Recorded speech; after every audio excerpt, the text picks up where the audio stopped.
下来继续来看台南麻豆的文旦，过一个月就要来收成。都惊这段时间，阁有风台来扰乱，所以果农用迄个架啊，甲文旦树来固定，除了来防风台，嘛会当帮助果树来生长。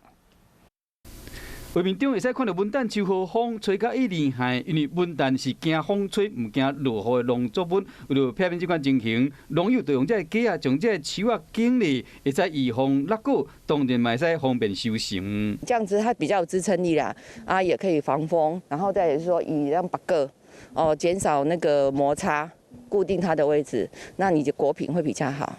大部分的农友拢用柴壳来去建，不过呢，整理是较无方便。伊就用铁架啊，同时佫包塑胶布。一晒太热，会伤到我的这个枝条，那会流胶受伤。太热，温度所以我再用一个塑胶套子套着保护它，这样子它这里它就不会流胶，是为保护它。其实麻豆地区油仔园面积拢无大，所以讲农友会使伫咧园区内面做各种的预防措施。